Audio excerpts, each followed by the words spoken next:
And last but not least, you will talk about Hellboy, the Crooked Man, right? So Sure. it's so funny that we're doing this, right? Because for one of our retrospect reviews, like one that I had in mind for this year, I wanted to talk about 2004's Hellboy, right? But Right. I opted, sorry, for actually we opted, sorry, for Captain America: The Winter Soldier, right? I wanted to do Right. a double feature, but just didn't have the time for it, unfortunately, right?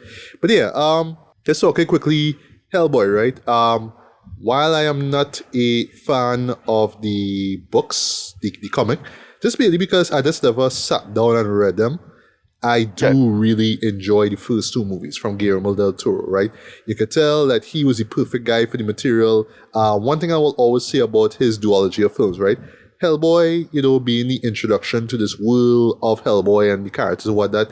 I like that this was the film where, he was testing the waters of Guillermo del Toro, right? He was trying things out, he was introducing characters, Yeah. beats and whatnot, and, just seeing what works and what don't work, right? So, but then when the Golden Army came out, that was when he was like, all right, I know Yeah. exactly what to do now. And Yeah. it Because is one of his best works. I remember not being that impressed with the first Hellboy. Like I liked Okay. it, but it's like this dude coming strong off of he coming strong off of Off of Blade 2. Blade 2, Blade yeah. 2, right? So it's like, all right, let me give him a shot. And I can't, but I remember not being super impressed with the first Hellboy. Like I liked it. It's like, we could have get more, right? Like, am I the only one think we could have get more from this? I think so. We could have got more, but we got that. Yeah, but then that Golden second Army. film came out. The second film came out. I was like, all right, no, this is what it is. This is excellent. Like, Look, yeah. look, there's an elf with a spear doing kung fu hus.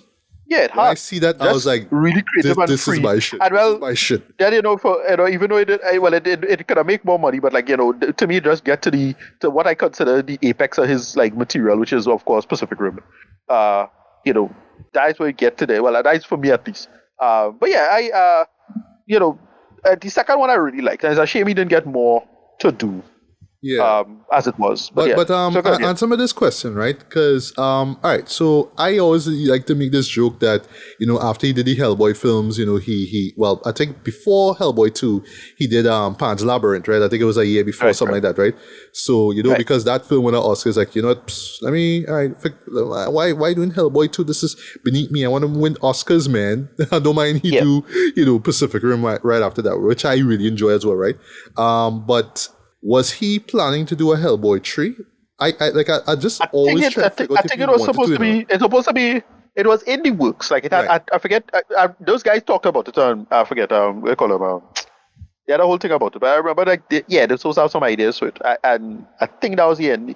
Not a final end game kind of thing, but it was like supposed to be like, all right, okay, let do something. Yeah. And take that seriously. Yeah. And I bring this up too because I find that when we got the third Hellboy film, right, which had David Harbour playing. Yeah, right. I remember that didn't really work for a lot of people. Yeah. It just didn't work for me at all, right? But what was interesting was, it was R-rated one. It was graphic in terms of violence compared to what we got in the first two, right?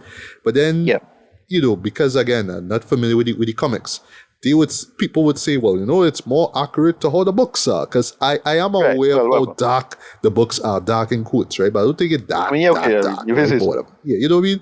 But yeah, this one was like, okay, we're gonna be, edgier now, but it just didn't work for me. And even if it was trying to be a lot different and more mature than the Del Toro films, it still didn't work though. That's just the story didn't make any sense, and I just didn't care. And look, David Harbour, he fucks with him with with Stranger Things, but sorry, as Hellboy, he just didn't work for me though. I'm sorry, it just didn't work for me, right? But when we got word of this movie here now, The Crooked Man, I was like, okay, we're doing this again now, and they're going to be R-rated which is interesting. So, I don't know why they greenlight this. So is it meant to try to cross correct what we got with the last Hellboy attempt? Is it that? Right. But then I was watching the quality of it, and then I was seeing, well, I don't even know the actor at the moment, right? But then I was just watching the quality of it. Just the quality of it. I was like, oof, like, okay, yeah, it looked more on the horror side of things. I think that's why it came. Well, yeah, that's one thing. It stood out, but yeah, unfortunately, it's it's on the straight to DVD vibes of things as well. That's the thing. Yeah, Which is it not just necessarily huh. not necessarily bad. But Yeah, yeah, it just lacked the polish of the first two movies. And I'm sorry to say this, even the third Hellboy, right, with all the the monsters and graphic values and all that stuff, yeah, it just did not have the polish of Del Toro's films. So I thought, oh, the Crooked Man is just going to be the same old same again, right? But I was curious. I still wanted to see it because of how much I enjoyed the first two films. Well, in particular, the Golden Army. I absolutely love that film, right? But unfortunately, I did not get the time to watch it. So, but you did, yeah. right? But Ricardo, if you don't mind, yeah, how you feel about the last three Hellboy films?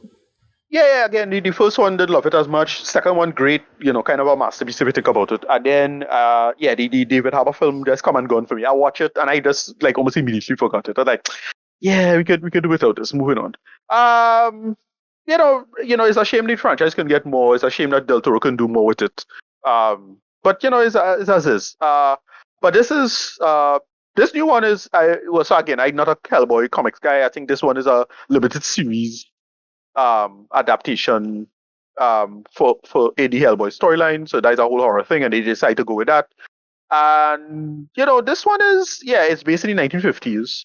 It's Bobby again, Bobby and Hellboy. They tasked with transporting this creature like it's a spider. But then the spider suddenly like started do all kind of wild shit and it started get big and then the Hellboy had to fight it and it's a whole thing. And then they go into the domain of this creature where they have to deal with like a church and a town and it get weird. All you need to know is that your boy Jeffrey in this. Not new Jeffrey, old Jeffrey from Fresh Prince. It's weird. And Okay. the new guy is what's his name? Jack Kessie is the new guy. Jack Kessie. I'm seeing the name right Jack now. Casey or something like that. Casey. Yeah, I'm not sure his Casey. name. But yeah. But that's it. It's just it's a lot of horror hijinks.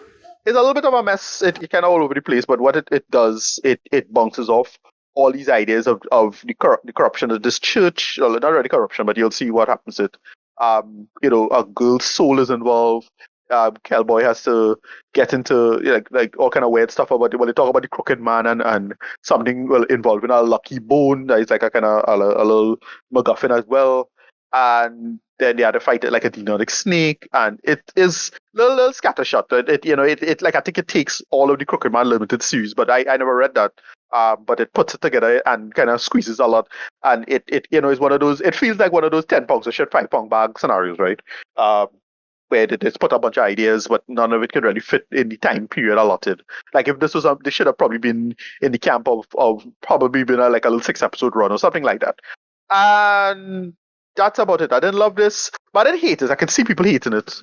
But I didn't love this. It was just like for what it is. It's like all right, I see it looking kind of DVD quality, straight to DVD quality type, and that's what it was. It was direct to VOD, and it was fine. Like I know it didn't make money. It was whatever. But if you're a Hellboy fan, you might like this. Again, it's not as well made as say the Tomb Raider we just watched. But it had that same level of blandness in terms of storytelling. It just kind of scattershot a bunch of ideas that go all over the place. In my opinion, it didn't feel very focused. But it was just like, all right, I could see where they're going with some of these ideas. Again, your boy Jeffrey is actually pretty good in this. Kessie is pretty good. The action again because it's listen. I'm a sucker for like the Saturday night like cheap horror movies. I love that nonsense, right? And I was a big fan of like the early Sam Raimi stuff in New Zealand, right?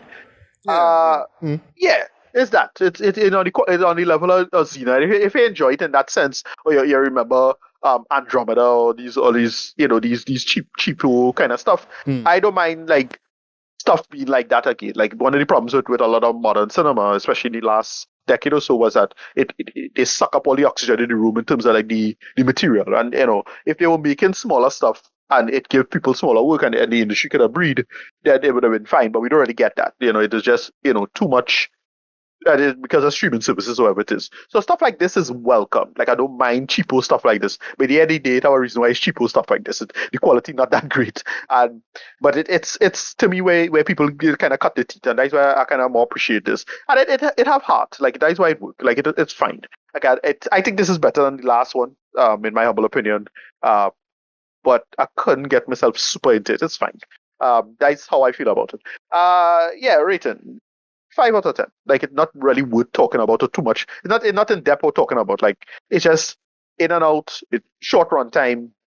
You'll have fun with it. It's definitely one of those you gotta pull out the 6 pack for. Let me admit that, right? And that's what I did.